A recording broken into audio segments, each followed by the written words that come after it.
welcome to this dish to stream on. I'm Jim Williams, your host, and today we have a very special show for you that has to do with this program that Acorn is dropping on Monday, April 8th. It's an original series. It's a mystery. It's called The Queens of Mystery. And after seeing the first two shows, I can say without fear of contradiction that you are looking at a big-time hit, my friends. This is something that I know you're going to love. Simply put, it's like no other mystery that I've ever seen on television before, and trust me, that is a good thing. The premise of the show, well, let's talk about the opening. All right, it's a two-part mystery called Murder in the Dark. It finds the newly promoted DS Matilda Stone, who is nicknamed Mattie. Now, Mattie's backstory is this.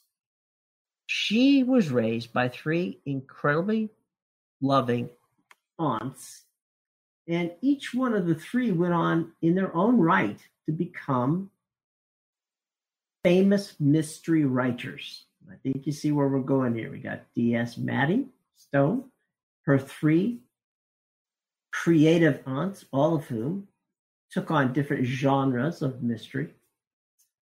So what happens in this wonderful, wonderful show is that you have Detective Sergeant Mattie Stone striking on her own, attempting to solve murders with the help sometimes, I shouldn't say sometimes, most of the time, without her necessarily asking for the help from her three crime and mystery background writing aunts. It is a clever, clever concept. As I said before, it's like nothing I've ever seen on television. It's just, if you like mysteries and the mystery genre, they have done it up well. And it is the brainchild of, without question, a very clever man himself on his own behalf. He, of course, has been a writer for New Tricks and Doc Martin. We're talking, of course, of Julian. Unthank Julian. As I said before, you, my friend, have a hit on your hands. And frankly, I've never seen the mystery genre, and we've seen it in so many different ways. I've never seen it taken this way. It's clever, it's fun, it's funny, but on the same token, at the end of the day, it's about three loving aunts trying to guide, even though she may not want it, guide Mattie Stone into getting it right. And it's a brilliant cast.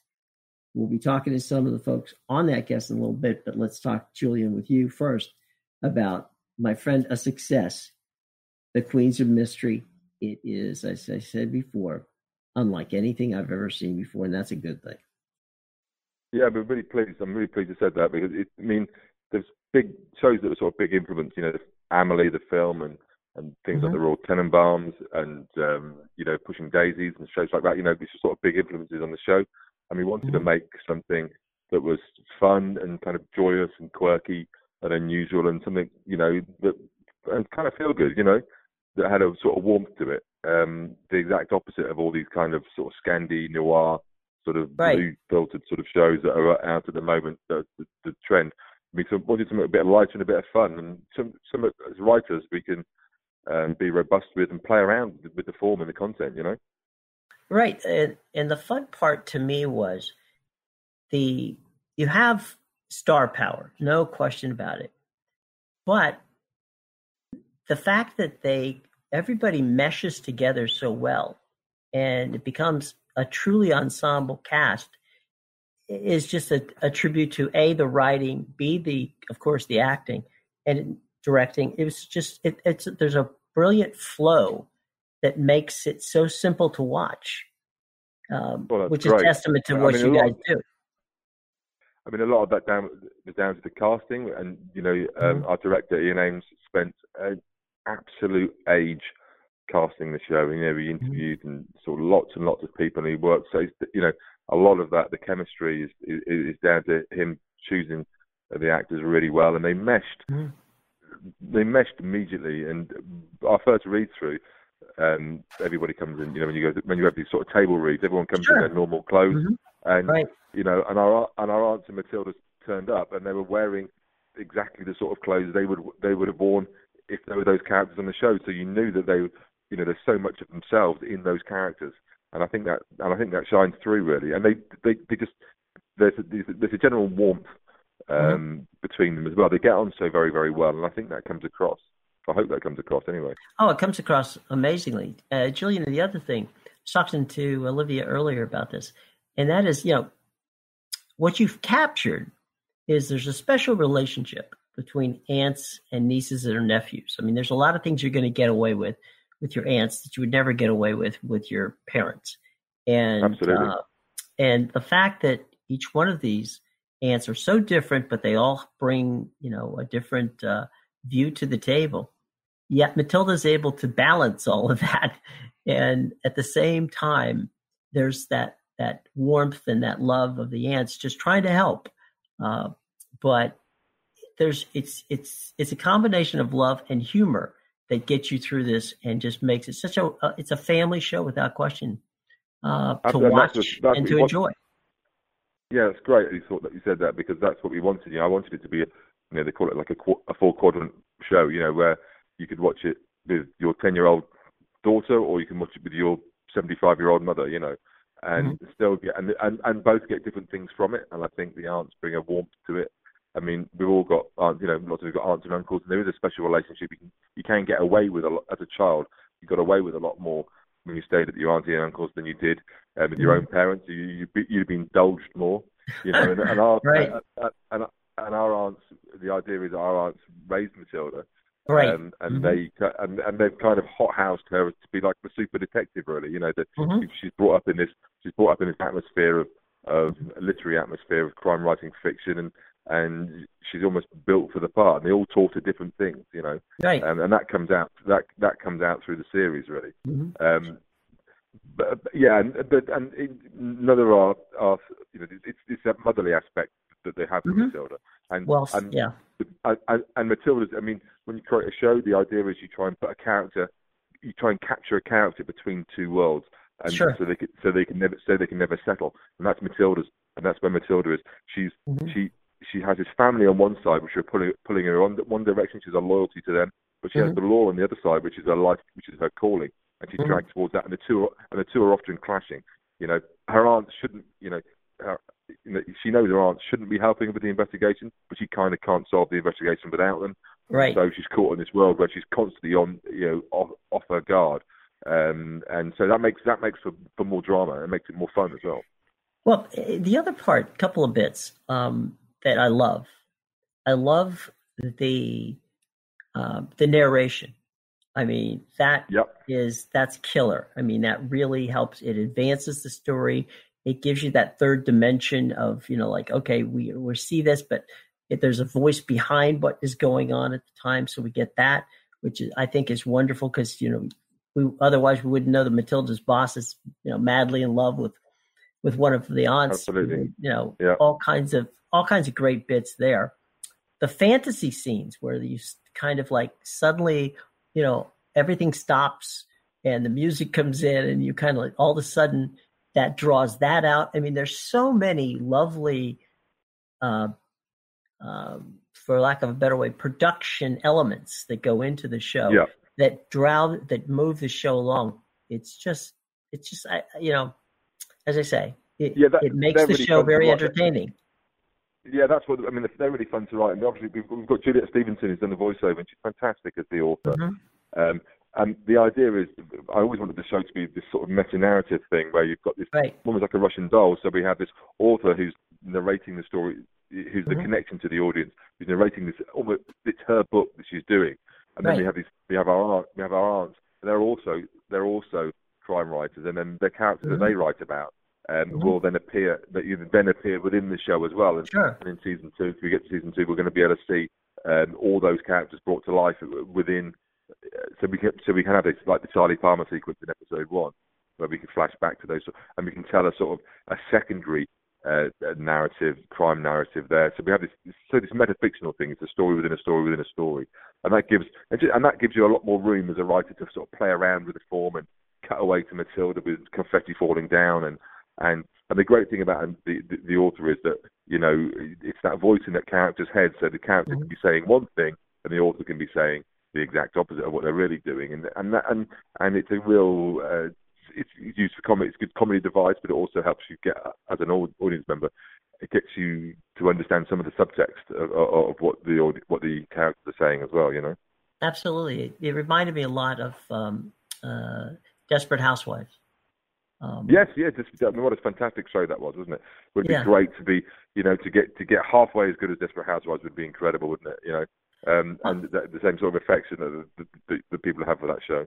Well, Julian, I got to tell you, without question, I think the show's a hit. I would be stunned if they didn't bring it back for a second season, because there's just too much good stuff in there. You've got a talented group, and if I have a vote, it's going to get there, because it's clever, it's well written, it's well acted. What more do you want?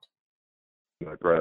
I really like I said. I mean, this is absolutely. We were saying the other day, you know, if it's absolutely aimed slap bang in the middle of the Acorn TV audience. You know, if you had to genetically modify a show and create a show that was primed to Acorn, this would be it. You know, I think the Acorn audience will see themselves reflected back in this show with these three aunts and Matilda.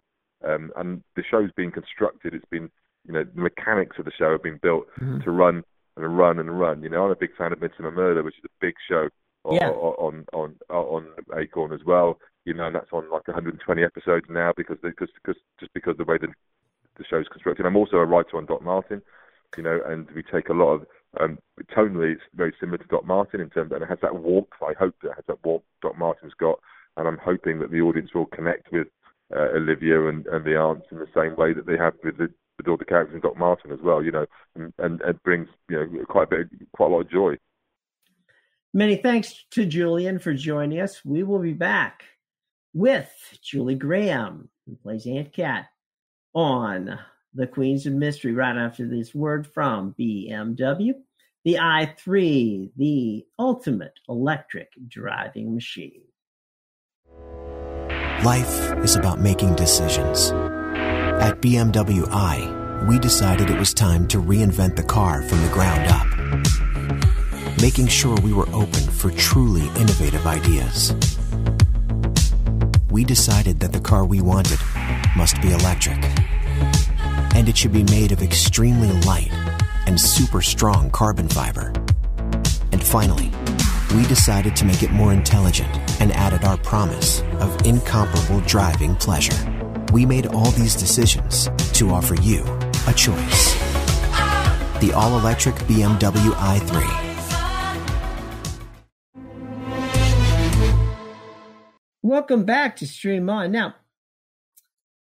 we are about to chat with someone who we've spoken to on numerous occasions. She is one of my favorite people. She is, of course, Julie Graham, who plays Aunt Cat on the show, which is a far cry from her role as the button-down Jean McBride on the worldwide hit La Bletchley Circle, and, of course, La Bletchley Circle San Francisco. And I got to tell you, Julie, this one has been different for you. You get to kind of let your hair down. You're a rocker aunt. You are the aunt who's the fun aunt. And you get to be a bit of a badass in this. Let's talk about your role as Aunt Cat. Yeah, she was great fun to play, and when I read the script, I immediately felt an affinity with her. I was sent the script I wasn't sure which character I was up for, but Cat was the one that I was drawn to and I wanted to play. So I was pretty pleased when they said that, you know, they were going to offer that one to me. But yeah, she is a badass.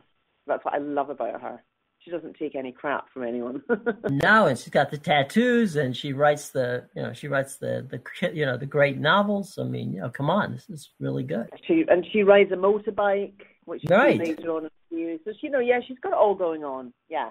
Yeah. You wouldn't mess with Cat, actually. You wouldn't. No. This is not, very much non-Bletchley Circle situation. So. I know. Well, I couldn't. I mean, Jean and cat couldn't be more different, could they? I mean, no. I think that's what was great fun to play, because I just finished Bletchley Circle, and so then to kind of have a gap and then go on to play someone like Cat was terrific fun. That's why I love my job.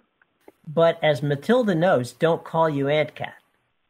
No, she doesn't like being called Aunt. It makes her feel old-fashioned and old, and right. Yeah, she doesn't like those conventions. They don't appeal to her. No, the fun thing about the show, and there are many fun things about the show, but to me, it's the fact that you've got three very accomplished actresses, yourself and your fellow aunts, and you've got Matilda, but together it's like you are a family, and you do have this kind of on-screen chemistry that it doesn't take long for people to believe that there is this love between three aunts who just want to help their young police niece and just make it good for her. But there's definitely a love there, and it's a lot of fun to watch. Yeah, I mean, I think with the genre, when you've got a kind of murder mystery at the kind of that's the thing that drives the show is the kind of mystery, but I think if you don't have some heart at the center of that, then it's then it's just a kind of it's a run-of-the-mill kind of murder mystery. But I think that's what gives it that's what hooks the audience in, because they start caring about this family unit.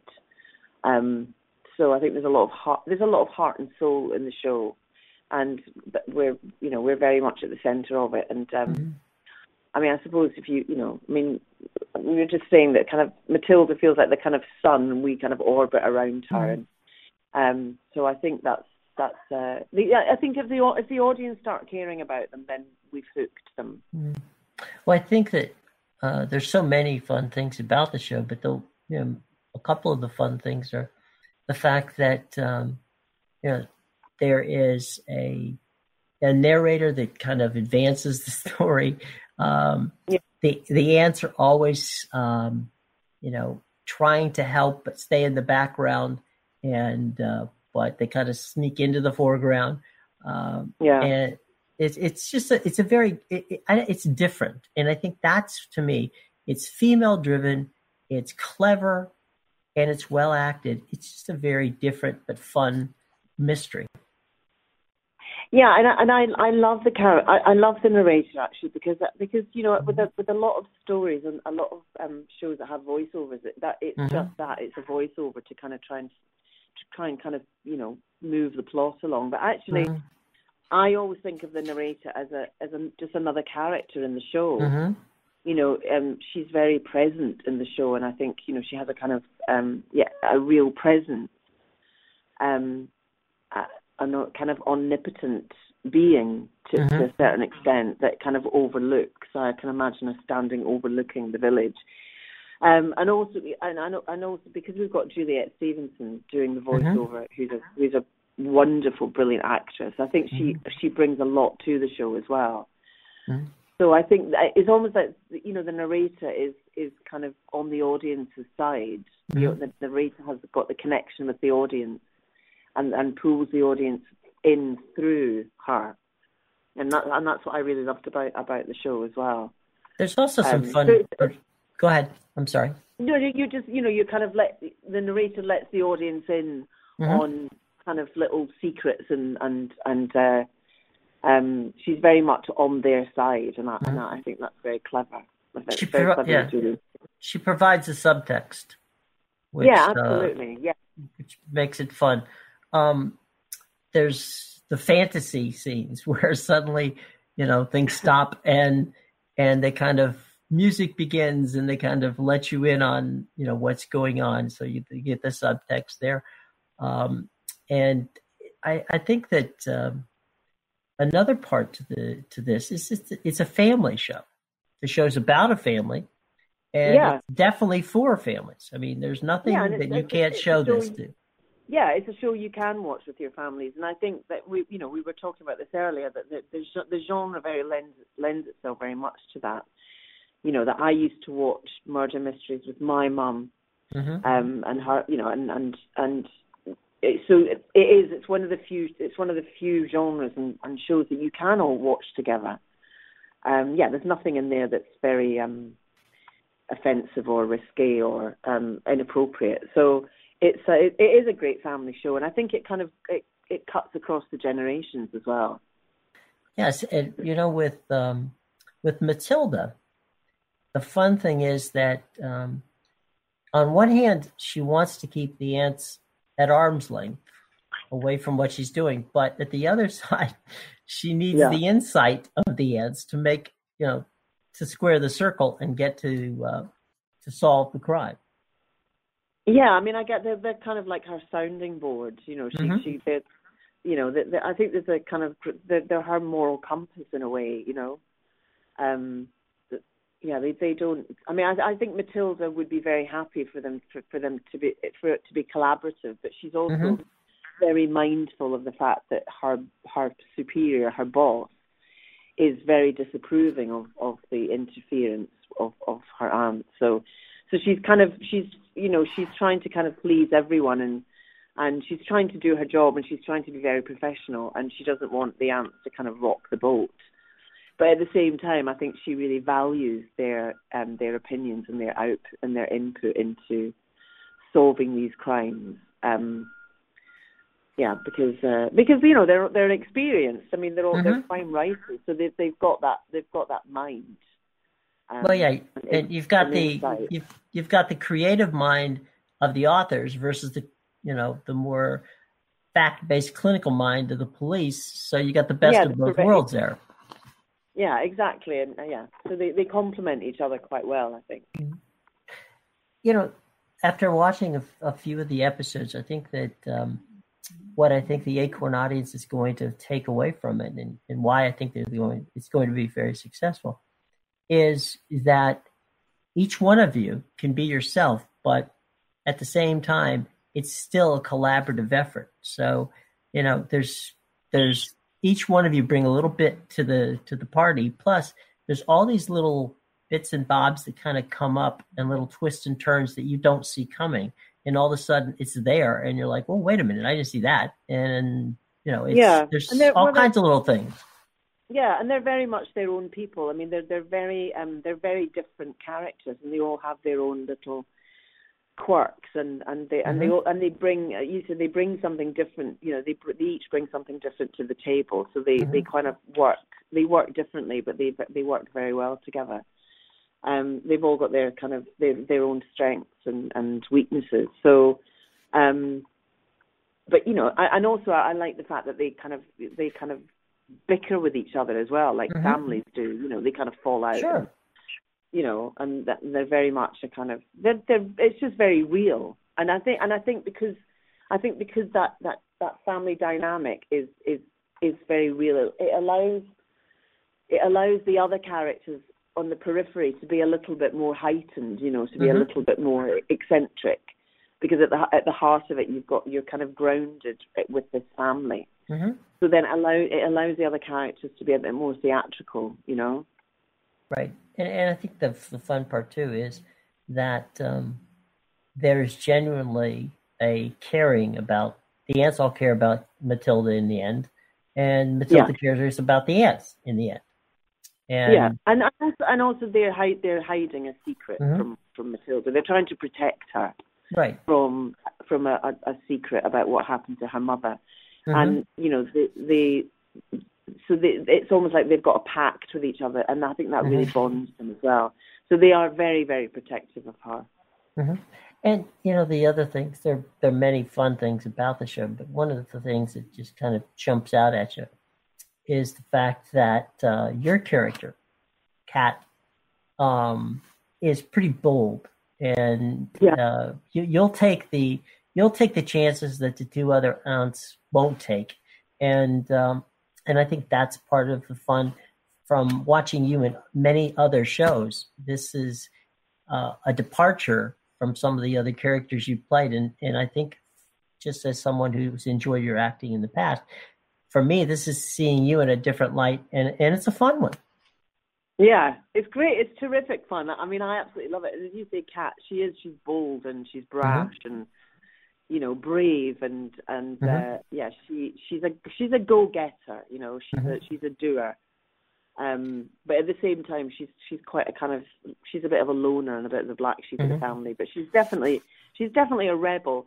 And I think what's really lovely is that, you know, you don't necessarily, if you think about a kind of, I suppose, a woman who's a bit older in her 50s, you don't really associate them with those characteristics and traits very much on TV. Right. I mean, I think it's getting better.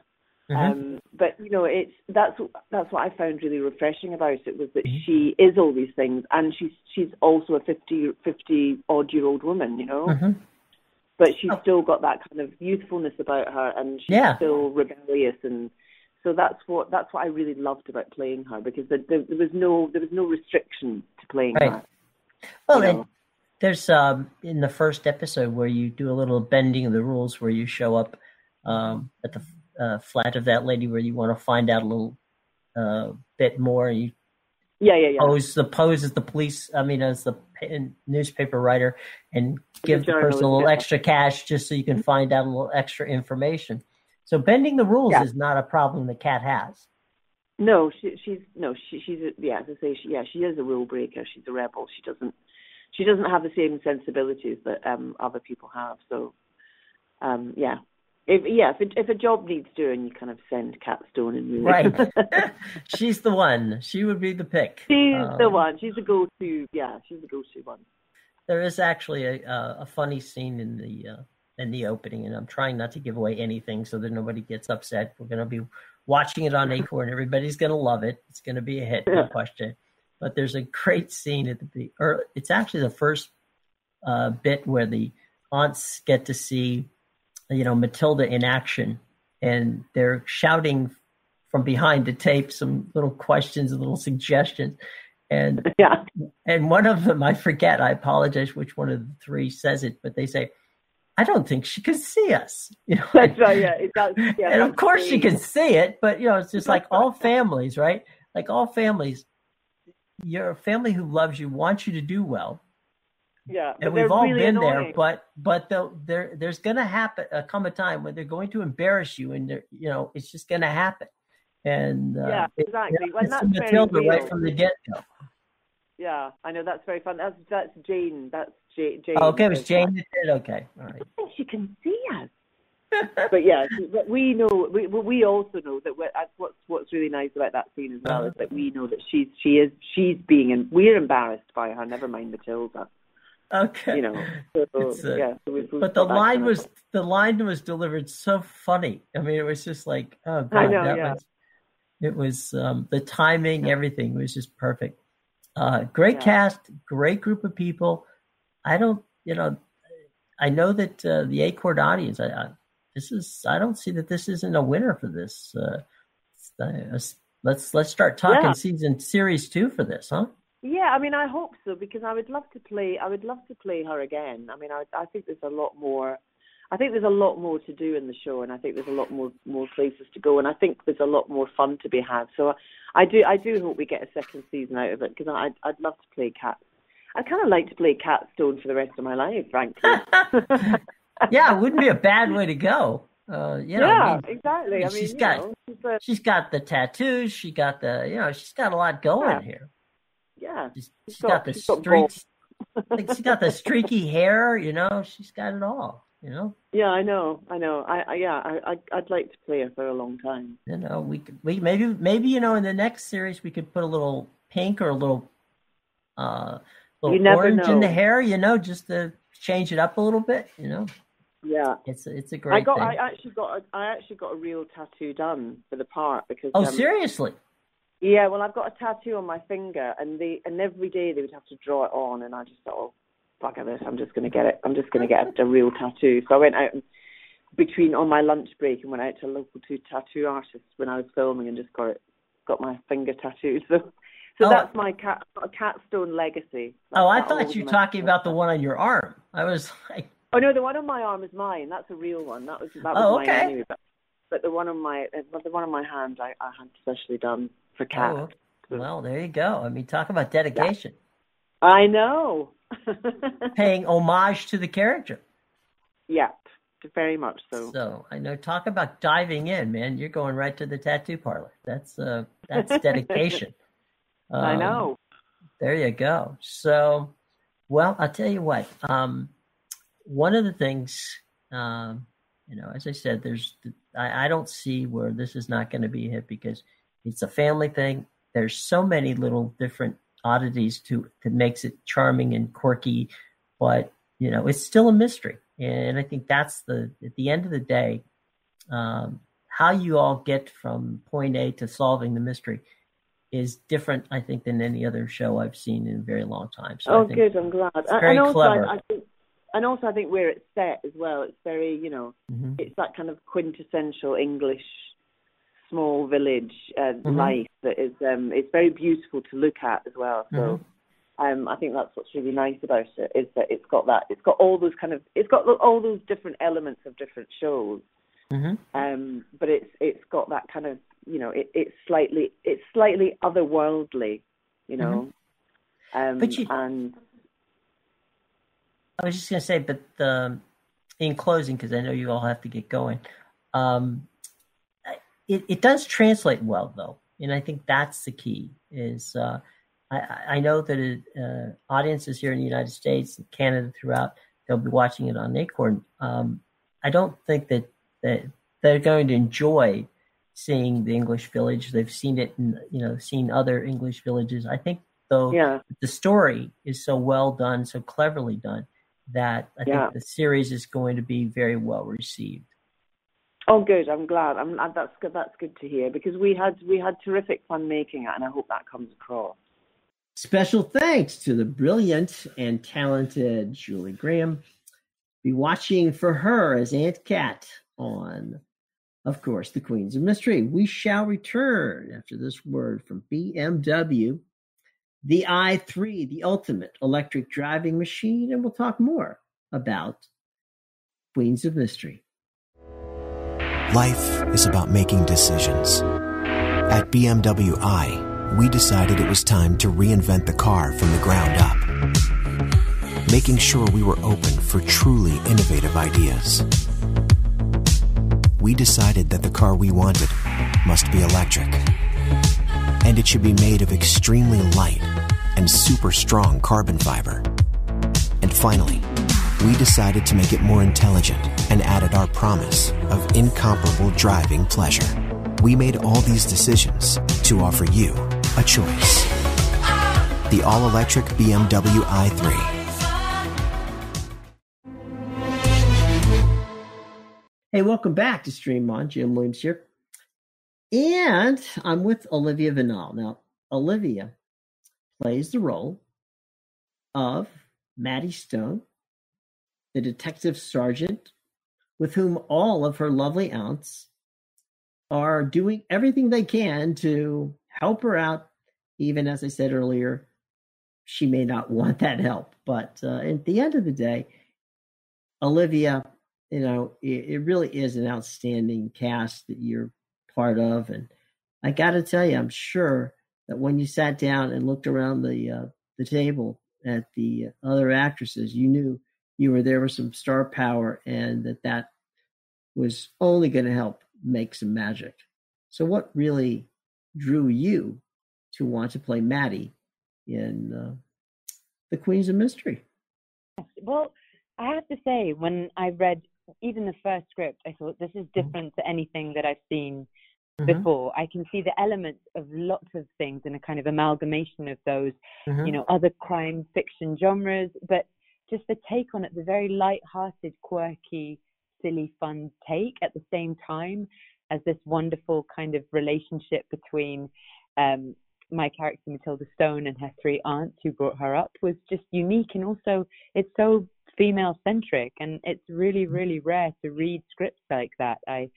Seeing these aunts, where it's not a comment on what age they are, it's just them as these wonderful writers within the village. It was really wonderful to read, and I was excited by each of the mysteries through every script. So that's great to hear you say that as well.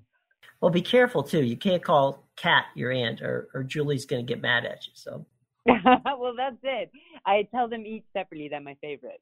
Just I keep it equal, always, but I pretend. That's the old joke about you're my favorite because you're in the room with me at the time. That's it. One of the things about this outstanding show that you're in, Queens of Mystery, it's got that wonderful narration that goes through and advances the story, much like Desperate Housewives did here in the States, where it's because the point that you brought out, it is a woman's show. It's a female-driven show, which is outstanding.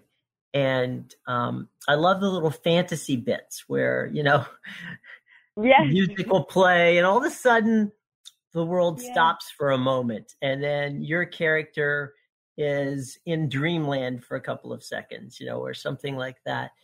There's just so many little quirky, clever bits in it that it just sets it apart from most of your traditional mystery programming. That's it, exactly. It's seeing the insights into what the characters are thinking in that very humorous way, where I love Martin Treneman, who plays my boss, the chief inspector. When you see that he's secretly in love with my Aunt Jane, and you would never know, and he's really, really tough on me, and it's so great to have that insight. Otherwise, you wouldn't know, and it's just this longing passion within him. And you're completely right. I fell in love with all of the details that Julian's written in, and the way that Ian has brought them to life. It's great. There are so many elements like that within it.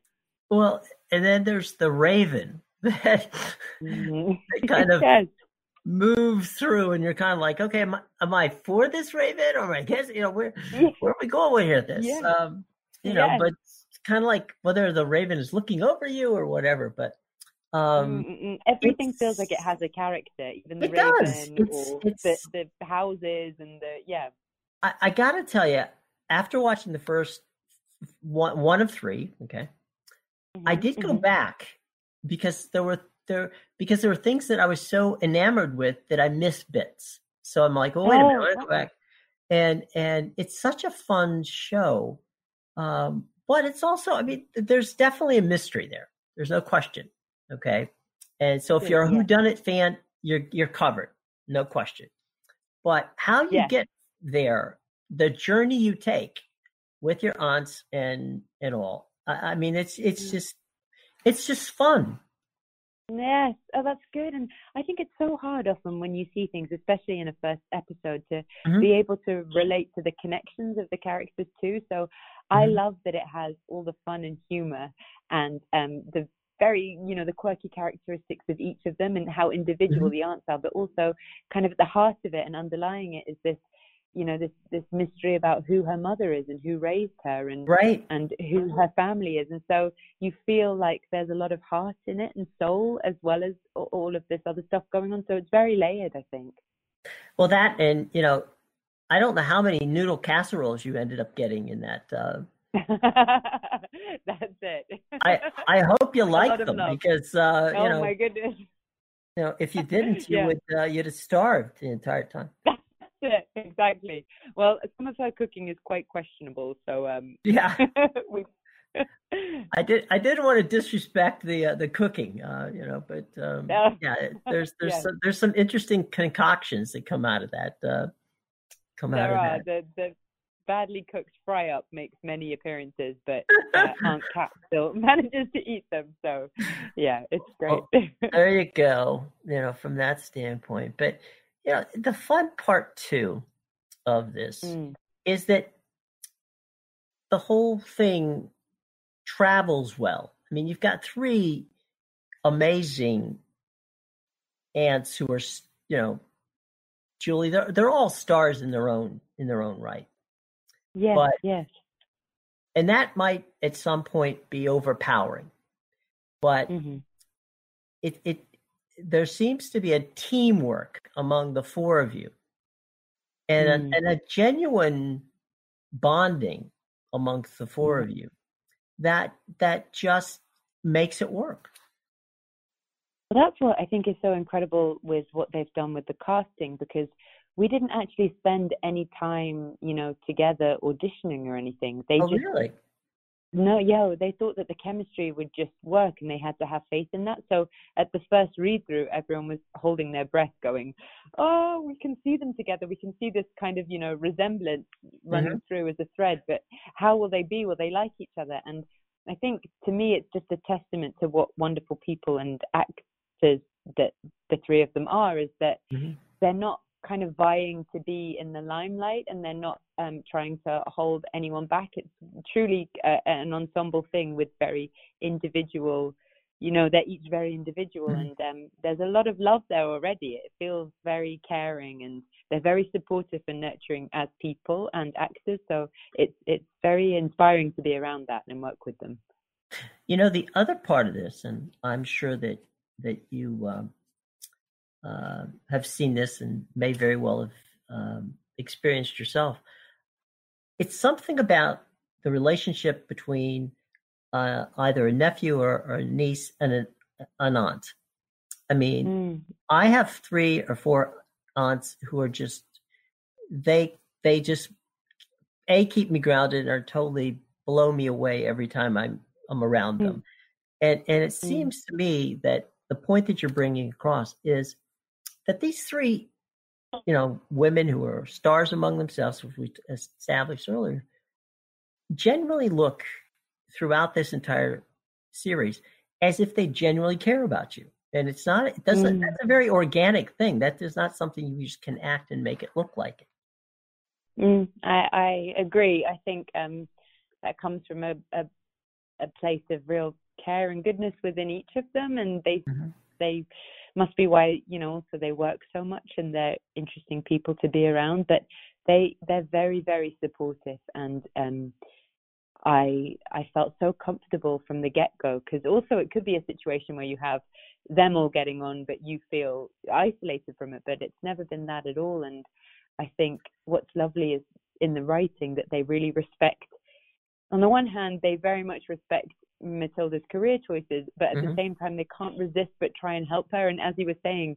within families, it's so relatable, because you go, it's coming from a place of goodness and care, but actually they need to not meddle, or they need to, not embarrass you in front of the person that you want to date, or they don't need to set you up on blind dates because they think that you'll be perpetually single. So everything comes from a place like a good, kind heart, but they get it a bit wrong, and they have their foibles too. So they feel very human and real, and like many people's families. But there is something, as you were saying, that's interesting, I think, about when it's not your parents. That removal, that distance with the freedom with an aunt that you wouldn't have maybe with a mother or father, because they can kind of be, they don't have to be everything to you, and you can, so. There's things you could tell your aunts that you could never tell your parents if you have that relationship. Yes. There are things that you can get away with your aunts that you could never get away with your parents. Yes. And they want to kind of be cool and have. That's definitely the case. They do not want to be. They're in your corner.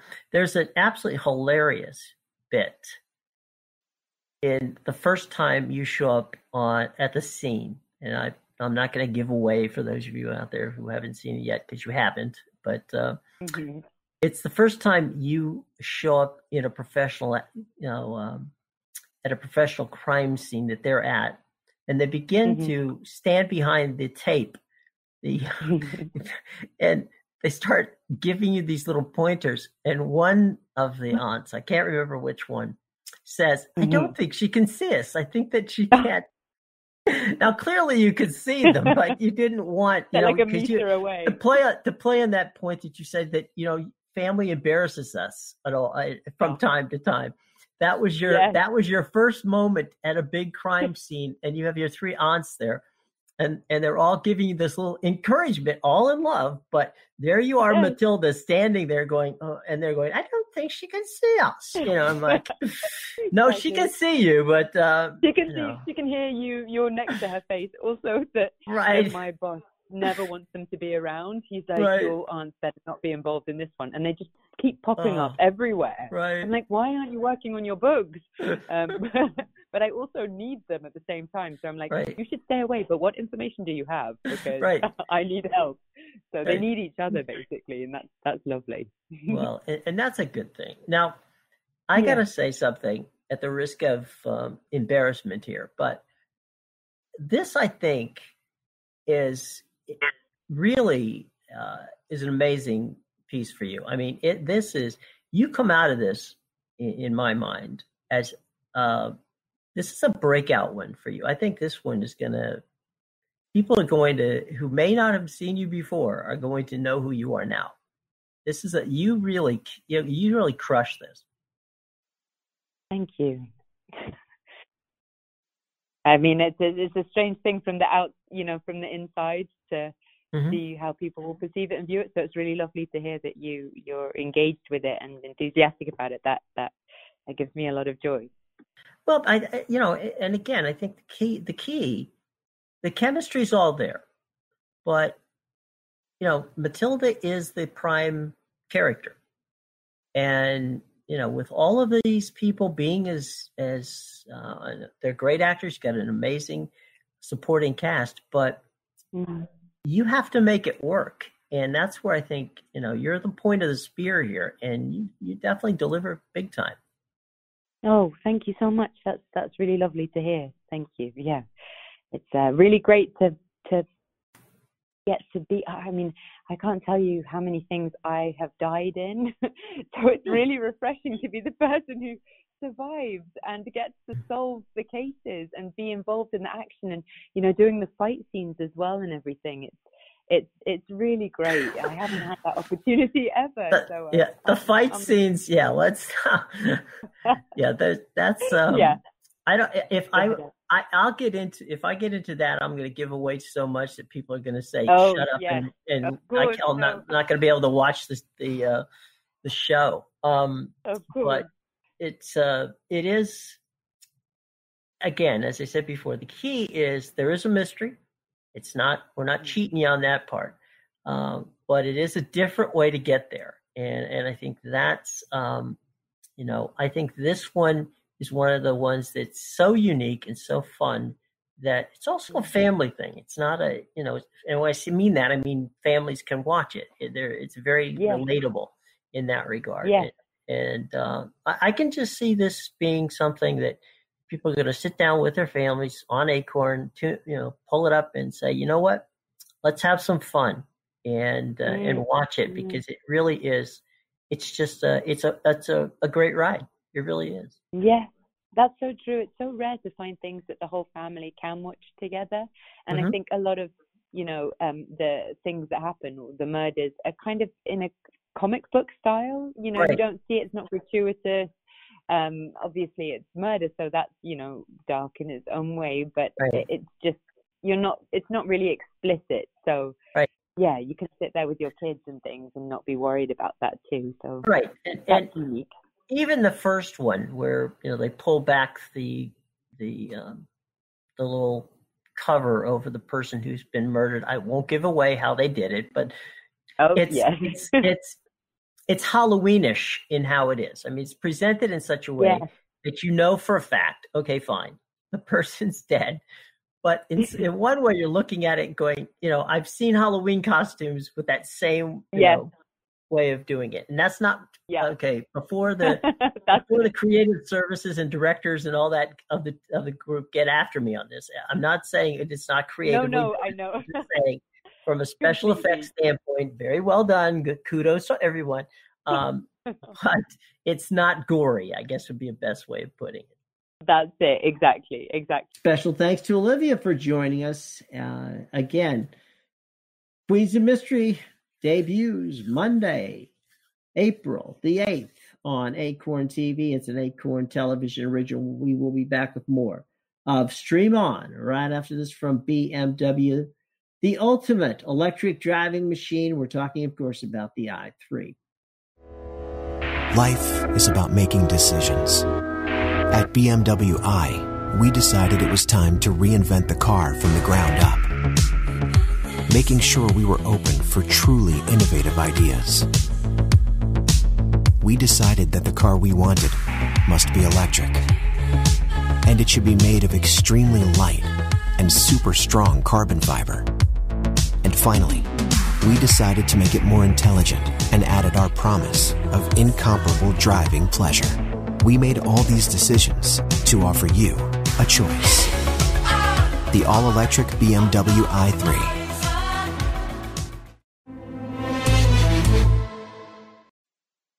Welcome back. Now, if you're not one of the over 60,000 people who've taken the time to subscribe to Stream On, well, first of all, shame on you. Second of all, we certainly do make it easy.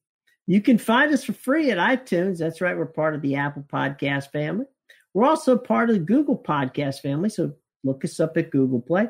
We're part of Spotify, of course, Spreaker, Stitcher, TuneIn, iHeartRadio, and YouTube, to name a few.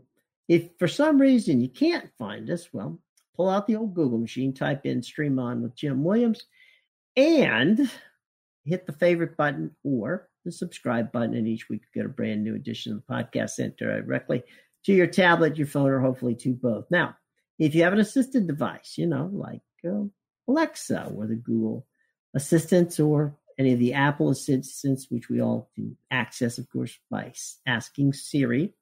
You can ask Siri, Alexa, or Google, please play the latest edition of Stream On with Jim Williams, and guess what? They'll do it for you. You don't even have to touch a single thing. All right. Look, we could not, folks, have made it simpler to subscribe to the podcast. So please go out and do that today. Okay. All right. Special thanks to our guests today from what I am telling you right now is going to be a massive hit. Queens of Mystery. Thanks to Julian, to Julie, and of course to Olivia for giving us all the information on the series and how they got involved and all of the fun things that you have to look forward to on the Queens of Mystery, an Acorn television original, dropping Monday, the 8th of April. Okay? So by all means, highly recommend. Check it out. You're going to love it as much as I do. Next week, we're going to go out and we're going to be talking a little bit more about the Stanley Cup playoffs and where you can check them out. All right. Our guest from NBC, Eddie Olczyk. Eddie and I will be talking a little bit about the Stanley Cup playoffs, will begin streaming next week. All right. So that's what we're going to be talking about next time. Again, thanks to our friends and folks from Acorn TV who were kind enough to drop by and talk about what I said is going to be an outstanding hit. Totally believe it. Highly recommend. Queens of Mystery drops April 8th on Acorn TV. Okay? All right, folks, until next time, right here on Stream On with Jim Williams. For me and the entire team, I would like to say thank you for joining us, and we'll see you next week.